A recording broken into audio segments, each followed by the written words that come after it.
ওমর রাদিয়াল্লাহু একজন সাহাবার সঙ্গে রাস্তা দিয়ে হেঁটে যাচ্ছে হযরত ওমর রাসূলের শ্বশুর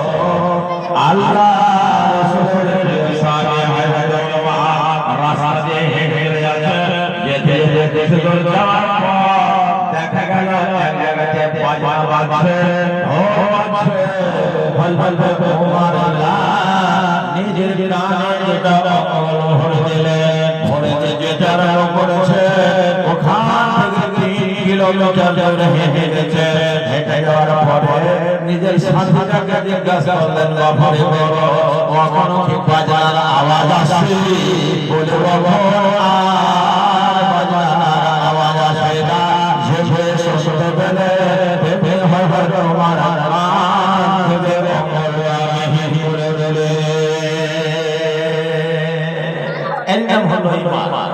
আর আমরা তো পাইলে নিজেই ঢোল বাজাই বাজে না মহরমের টাইম আছে এক মাস আগে থেকে মানুষ ঘুরছে সাদা করে গাছ সাজায় ভূত তিন বিহার মহরমের পাগড়ি के अंदर खाली ঢোল বাজেছে গায়ের মধ্যে বাজে বাজে ওখানে ফেলেছে চোখ খালি দারু খায়া আর ভাঙ খায়া গেলে গান করছে বাহ আর পাগল জি তে এরকম চরিত্র ব্যবহার যদি থাকে তো বাবা বলা ইসলামের কোনো ধর্ম নাই লোক কাজ আল্লাহ বলেছেন লাগবে মনের জোর খারাপ থেকে যারা বিরত থাকবে ভাইয়া আদেশে বলে রাসূলুল্লাহ সাল্লাল্লাহু আলাইহি ওয়াসাল্লাম বলেছে আদেশে রাসূল আবু হুরায়রা রাদিয়াল্লাহু আনহু ওয়া আবু হুরায়রা রাদিয়াল্লাহু আনহু আন নবী সাল্লাল্লাহু আলাইহি ওয়াসাল্লাম সাবাকাতু ইউসিফুহুল্লাহু ফি যিল্লিহি ওয়া লা ইলাহা ইমানুন আদিলুন ওয়া শাফিউন শাফি ইবাদাতুল্লাহ আল্লাহ পাকের বাবে বলে সারা পৃথিবীটা ধ্বংস হয়ে যাবে আকাশ পরিণত হয়ে যাবে আকাশে চন্দ্র থাকবে না আকাশে সূর্য চলে আসবে নেমে চলে আসবে তাপমাত্রা বেড়ে যাবে মানুষের শরীরে ঘাম ছুটবে পছন্দ ছুটবে কতগুলো লোকেরা হাত পর্যন্ত ডুবে যাবে আর কমর পর্যন্ত ডুবে যাবে আর সিনা পর্যন্ত ডুবে যাবে আর কতগুলো লোক থাকবে যারা কানের মধ্যে হাবুডুবু খাবে মুকুর অবস্থায় থাকবে বাড়ি থাকবে না ঘর থাকবে না গাছ থাকবে না রোড থাকবে না সারা দুনিয়াটা পর্বত হয়ে যাবে তবে আল্লাহ জায়গায় থাকবি ওই জায়গাটা নাম হবে আরশের ছায়া। এই যে চতুর্দিকে ঘেরা আছে আর উপর দিকে একটা কাপড় টাঙা আছে যেখানে আমরা আছি এখানে বসে থাকলে আমাদের রোদ থাকবে না শীতও লাগবে না আল্লাহ পাকের এমন একটা সুন্দর জায়গা থাকবে যে জায়গাটার ভিতরে চতুর্দিক ঘেরা থাকবে আর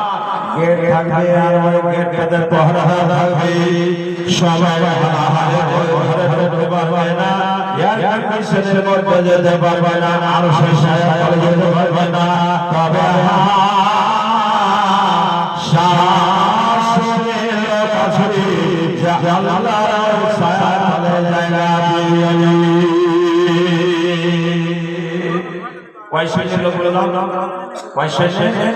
সাত শ্রেণীর লোক আল্লাহর ছায়া তলে জায়গা পাবে কারা কারা পাবে বুঝে বিসমিল্লাহির রহমানির রহিম আল্লাহ পাক বলে দিয়েছেন যে একদিন কিয়ামত হবে দুনিয়া ধ্বংস হয়ে যাবে নবী বলেন আরশের ছায়া তলে সাত শ্রেণীর লোক জায়গা পাবে ওর মধ্যে এক নম্বরে জায়গা পাবে ইমামুন আদিলুন যারা হক ইনসাফ করে, ন্যায্য বিচার যারা করে, এরকম মনোবল যদি থাকে তাহলে আল্লাহ তাআলা শায়াতের জায়গা পেয়ে যাবে। দুই নম্বরে পাবে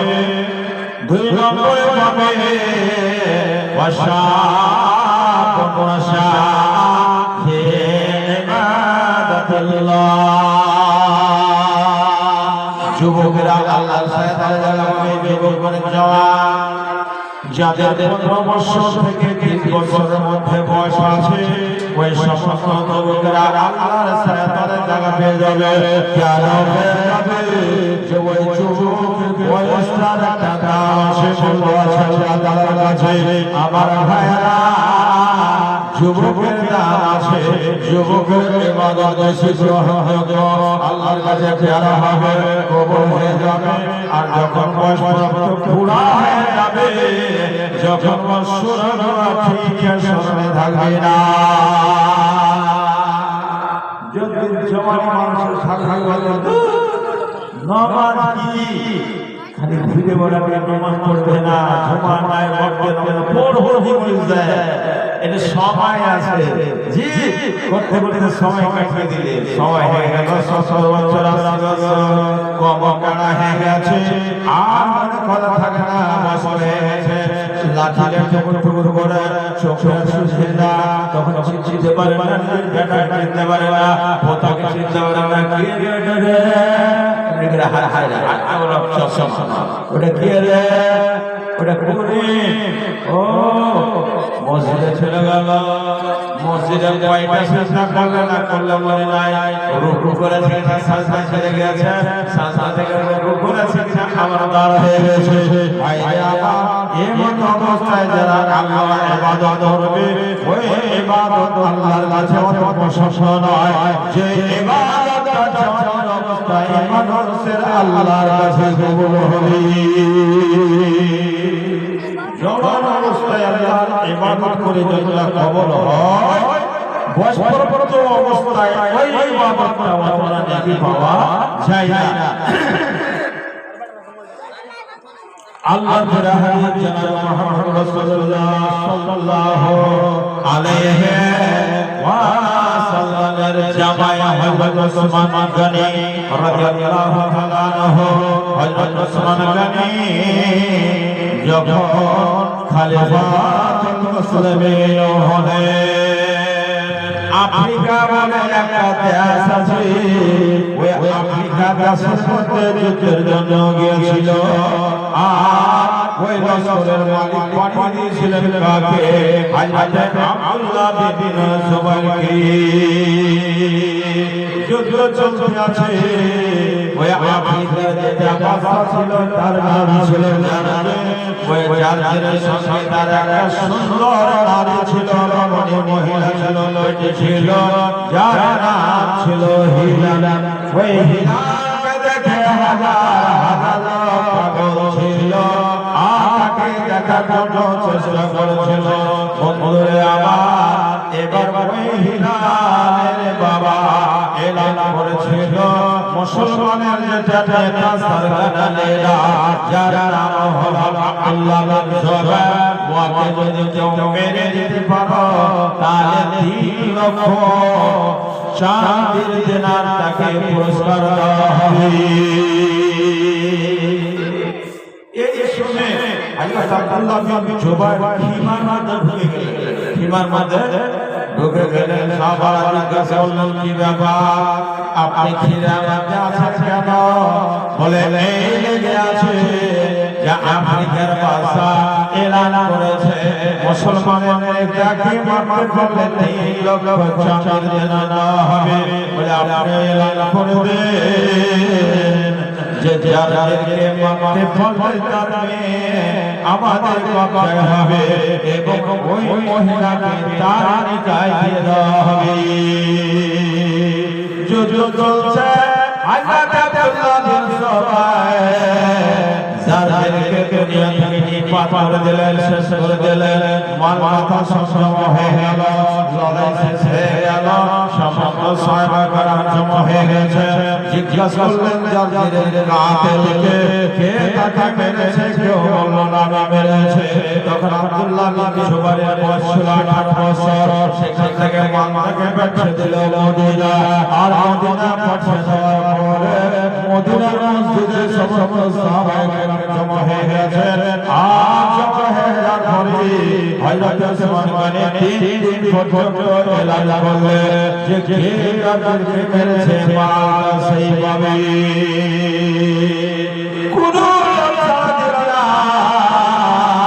হযরত আব্দুল্লাহ বিন জুবাইর মাথাটাকে নিচে করে বসে আছে